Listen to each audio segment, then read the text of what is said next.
जय श्री गणेश, जय सरस्वती माता।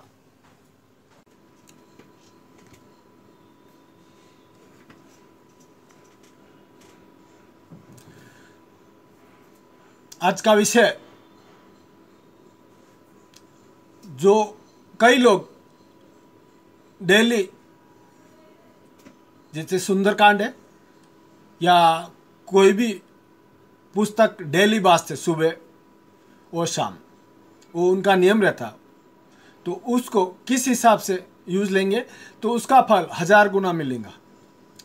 कैसा रहता है, आदमी यदि कोई भी पुस्तक या ईश्वर के नाम की जो भी गाथा है, आप यदि लगभग 12 साल तक डेली सुबह शाम बाँच लेते या पढ़ लेते तो वो आपको स्मरण हो जाती है और वो सिद्ध हो जाती है। सिद्ध होने के लिए आपकी जो कुंडलियाँ हैं वो 6 चक्र उससे जागृत हो जाते। यदि आपको उसमें जानकारी है, यदि पढ़ने का तरीका समझ में आ जाए तो आप पढ़ने का तरीका समझ लीजिए।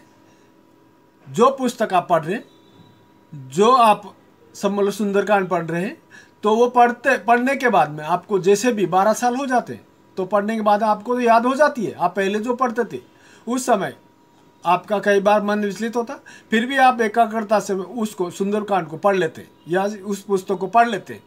पढ़ने के बाद आपको याद हो जाती है। याद होने के बाद भी आप पुस्तक लेके पढ़ते हैं, लेकिन पढ़ने का तरीका थोड़ा बदल देंगे तो उसका फल 1000 गुना मिल जाएगा। जिस प्रकार से उस पुस्तक को पढ़ते समय आप अपनी आंखें बंद करके तीसरे नेत्र से, जैसे जो आज्ञा चक्र बोलते हैं, उस चक्र से उसके द्वारा पढ़ेंगे। क्योंकि आपने 12 साल तक कोई पुस्तक पढ़ लिया तो आपके 6 चक्र है वो जागृत हो जाते। वो जागृत होने के लिए उसका उपयोग में लेना, यानी कैसा होता, लाइट चालू है लेकिन आपने बटन जब तक नहीं दबाएंगे तब तक बल्ब चालू नहीं होगा। उस प्रकार से यदि आप उस पुस्तक को पढ़ते समय आप तीसरे नेत्र यानी आज्ञा चक्र से पढ़ेंगे, आंखें बंद करके एक मन को, वो जो पुस्तक आप पढ़ते हैं डेली, उस पुस्तक के अक्षर अंकित करें। आप अक्षर अंकित करते हुए पढ़ते रहिए। दूसरा जो मन है, उन जो अक्षर को पढ़ते उस समय उन अक्षरों के द्वारा जो लिखा है, जो आप पढ़ रहे हैं, उनको चित्रित करें। जिस प्रकार से आप पिक्चर देखते उसी प्रकार से आप आंखें बंद करके जो तीसरा नेत्र उसके द्वारा आप चित्रित करें। तीसरा मन जो आप जो चित्रित कर रहे हैं उसको देखना चालू करें, उसके ऊपर ध्यान देना चालू करें। जब ये तीनों मन उस पढ़ने वाले पुस्तक के ऊपर आपका ध्यान लग जाएगा तो आपके 6 के 6 चक्र जागृत हो जाएंगे। 6 चक्र जागृत होने के बाद में आपको वो जो कथा या कहानी या गाथा ईश्वर की पढ़ रहे हैं, वो पढ़ते समय आपको पूर्ण चित्रित होते हुए दिखेगा और आपकी आंखों के अंदर भाव जागृत हो जाएंगे। आप जिस प्रकार से उस गाथा के अंदर कहीं पे दुख की बात लिखी है तो आपके आंखों से आंसू आना चालू हो जाएगा। यदि कोई बात सुख या हंसी की बात है तो आपके आंखों के द्वारा खुशी के आंसू आने चालू हो जाएंगे और वो ईश्वर के दर्शन से आपके आंखों में झलक दिखने लग जाएंगी। क्योंकि उस समय जब पढ़ते हैं आपका ध्यान पूरा उस ईश्वर की तरफ चला जाता है, उस गाथा की तरफ चला जाता है। जब उस ईश्वर की तरफ, उस गाथा की तरफ आपका ध्यान जाता तो पूरे 6 के 6 चक्र आपके जागृत हो जाते हैं। 7वां चक्र, उस चक्र सहस्त्रा चक्र है, वो ईश्वर से संपर्क साधने के लिए, उस चक्र को जागृत करने के लिए यदि ये प्रयोग सतत करते रहेंगे तो आपका 7वां चक्र अपने आप ही जागृत हो जाएगा और उस ईश्वर से आपका संपर्क होना चालू हो जाएगा। आप उस ईश्वर से बात कर सकेंगे। ये बहुत सीधा और सरल उपाय है।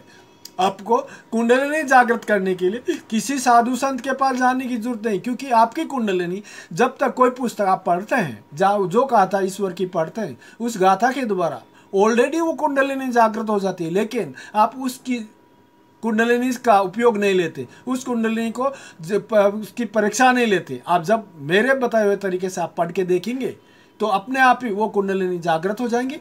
कुंडलिनी जागृत होके आपके आज्ञा चक्र के द्वारा जो पढ़ी गई गाथा है वो चलचित्र के हिसाब से आपको सामने मन के अंदर दिखना चालू हो जाएंगी और आप तीसरा जो मन उसको देखेंगे तो आपकी आंखें अपने आप ही भाव प्रकट करने लग जाएंगी।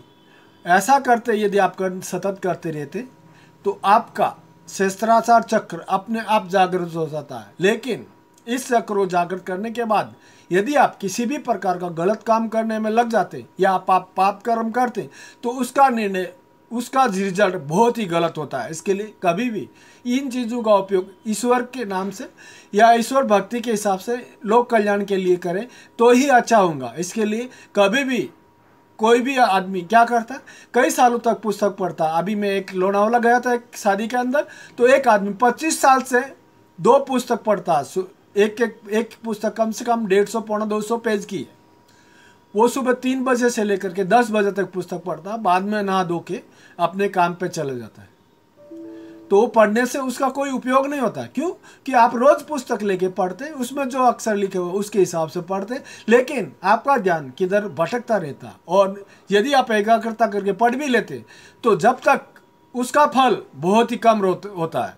यदि आप मेरे हिसाब से पढ़े हुए तरीके से आप पढ़ेंगे तो आपको उस पढ़ी हुई पुस्तक का फल 1000 गुना मिलेगा। जब 1000 गुना फल मिलना चालू हो जाएगा तो आपका सहस्त्राचार चक्र अपने आप जागृत हो जाता। और आप जब भी वो पुस्तक पढ़े तो जो शब्द आप अंकित करेंगे, वो जो पुस्तक में पढ़े हुए याद है आपको, वो पढ़ते समय नाभि से यानी मणिपुर चक्र से पढ़ना चालू करेंगे तो आपके मन अपने आप विचलित नहीं होगा, उसकी तरफ पूरा मन लग जाएगा और आप हर प्रकार से सक्षम होते जाएंगे और हर प्रकार से आपके कोई भी काम सफल होते जाएंगे। आपको किसी भी प्रकार का तकलीफ नहीं होगा। इसके लिए मेरा कहना यही है भाइयों, कुछ भी पढ़ते समय खाली पुस्तक पढ़ने से बेहतर है आप इस तरीके से पढ़ें। पढ़ने से आपको कई गुना, 1000 गुना आपको फल मिलेगा और आपका सहस्त्राचार चक्र अपने आप जागृत हो जाएगा। जय श्री राम। ये वीडियो लाइक और सब्सक्राइब करें।